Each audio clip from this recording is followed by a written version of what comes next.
बहुत समय पहले पर्वतों और नदियों से घिरे अरवनपुर राज्य में एक महान राजा रहता था, राजा सिद्धार्थ। उनकी बहादुरी सिर्फ युद्धों में नहीं बल्कि उनके नेक दिल में बसती थी। लेकिन राजा की असली ताकत थी उनकी रानी मीरा, शांत, समझदार और करुणा से भरी हुई। राजा अपने जीवन से ज्यादा उसकी मुस्कान को महत्व देता था। एक दिन राज्य पर विपत्ति टूट पड़ी, भयानक सूखा आया, नदियां सूख गईं, खेत जल गए और लोगों के चेहरों से उम्मीद खो गई। राजा हर रात छत पर खड़ा होकर सोचता, अगर मैं अपने लोगों को नहीं बचा पाया तो मीरा की आंखों में मायूसी कैसे देखूंगा। तभी रानी ने उसका हाथ थाम कर कहा, राजन, राजा वही कहलाता है जो कठिन समय में भी अपने लोगों के साथ खड़ा रहे। रानी की यह बात उसके दिल में रोशनी बनकर उतर गई। अगली सुबह राजा सिद्धार्थ अकेले यात्रा पर निकल पड़े। तेज धूप, खतरनाक पहाड़, अंधेरी सुरंगें, लेकिन हर कदम पर उसे मीरा की आवाज सुनाई देती, राजन, हार मत मानना, मैं आपका इंतजार कर रही हूँ। 3 दिन की कठिन यात्रा के बाद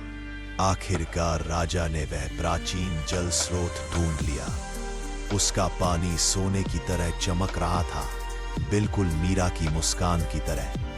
राजा घायल था, थका था, लेकिन उसके कदमों में जीत की चमक थी, क्योंकि वह अपने लोगों के लिए और अपनी मीरा के लिए पानी लेकर लौट रहा था। जैसे ही वह महल पहुंचा, रानी मीरा दौड़कर उसे गले लगाकर रो पड़ी, राजन, मुझे पता था आप लौट आएंगे।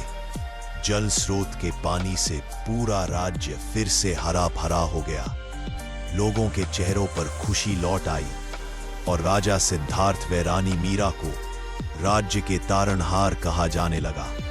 और लोग कहते थे, जिस राजा के दिल में प्रेम की रानी बसती हो, वह राजा हमेशा महान होता है।